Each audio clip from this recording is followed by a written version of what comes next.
Welber Jardim segera gabung timnas U17 Indonesia. Pemain berdarah Maroko bersedia jika dinaturalisasi.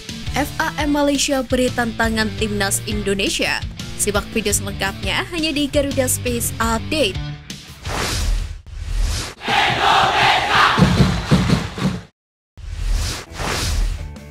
Update ranking FIFA Zona Asia Tenggara telah diketahui usai FIFA Matchday Juni. Melansir dari laman resmi FIFA, timnas Indonesia saat ini turun satu peringkat ke posisi 150 dunia dan kelima di ASEAN hasil dari laga imbang kontra Palestina dan menelan kekalahan atas Argentina. Berbanding terbalik dengan skuad Garuda, timnas Malaysia naik lagi satu peringkat ke urutan 137 dunia. Adapun posisi pertama zona ASEAN masih ditempati oleh Vietnam.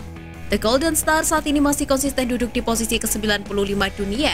Di urutan kedua ada Thailand yang menempati ranking 113 dunia. Sementara Filipina menempati posisi ketiga ASEAN dan 135 dunia. Sedangkan negara-negara seperti Singapura, Kamboja hingga Myanmar masih jauh di bawah timnas Indonesia yang berada di peringkat 150 ke atas. Persebaya Surabaya sukses mengalahkan Persis Solo dengan skor 3-2 di Stadion Manahan Solo dalam laga pekan perdana BRI Liga 1 2023-2024. Gol Persebaya sendiri dicetak oleh Brace Bruno Moreira ditambah dengan gol bunuh diri Muhammad Fakih Maulana.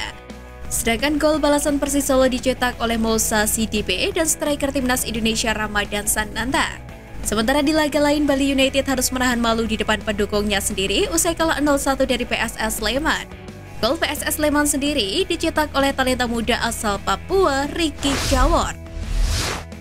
Pelatih timnas U17 Indonesia Bima Sakti mengkonfirmasi bahwa skuad Garuda Asia akan melakoni TC di Eropa pada September hingga Oktober mendatang sebagai persiapan jelang Piala Dunia U17 2023. Sebelum TC di Eropa, Bima Sakti memastikan skuad Garuda Asia akan melakoni TC di Jakarta terlebih dahulu pada bulan Juli dan Agustus.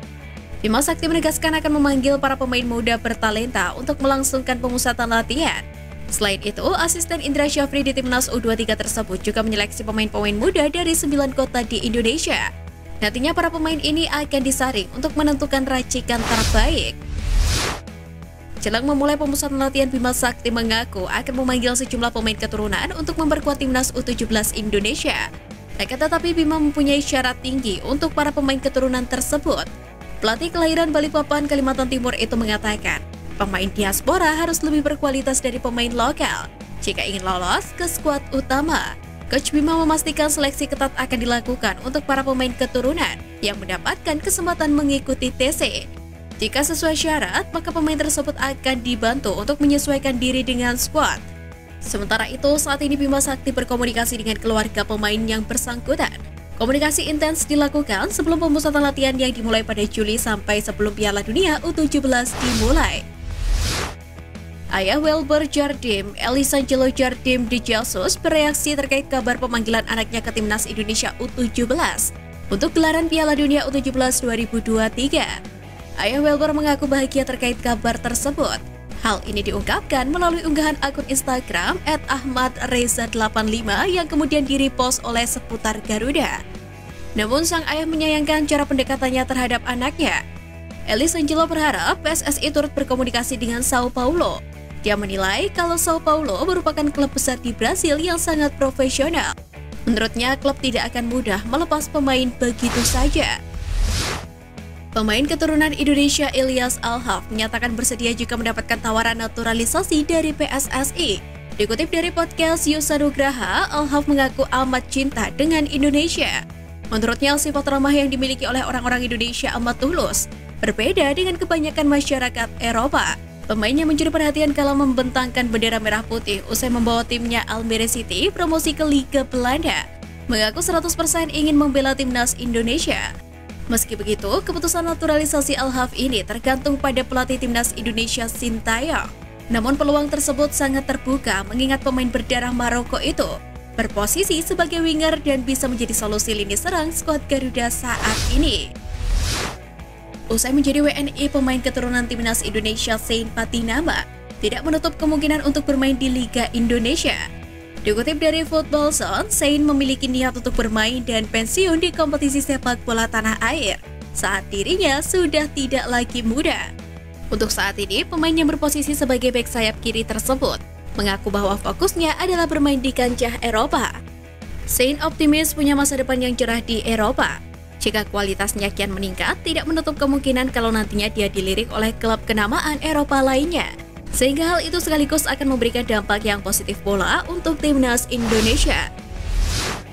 Bek andalan Sintayong Elkan Bagot tampil apik kala membantu Ipswich Town mengalahkan Felix Town and Welton United dengan skor 6-0 di laga uji coba pramusim.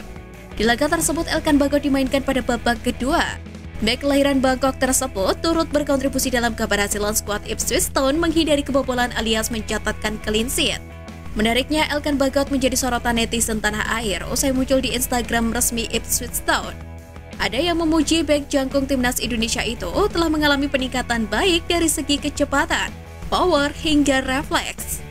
Bahkan Elkan Bagot disebut sebagai salah satu bek terbaik yang ada di Asia. Belakangan Elkan Bagot juga telah menampilkan permainan terbaiknya kala timnas Indonesia ditahan imbang Palestina 0-0 dan dibungkam Argentina 0-2 pada FIFA Matchday Juni 2023. Hasil apik timnas Malaysia di FIFA Matchday bulan lalu membuat legenda sepak bola Malaysia, Zainal Abidin Hasan, optimis Harimau Malaya bisa tembus 100 besar FIFA. Meski begitu, Federasi Sepak Bola Malaysia enggan muluk-muluk tentang target Harimau Malaya di FIFA Ranking. Melalui Ketua FAM Datuk Hamidin Moh Amin menargetkan ranking 120 saja. Tentu timnas Indonesia seperti mendapatkan tantangan dengan target Malaysia tersebut. Pasalnya saat ini Indonesia berada di posisi 150 FIFA, sedangkan Malaysia berada di posisi 137.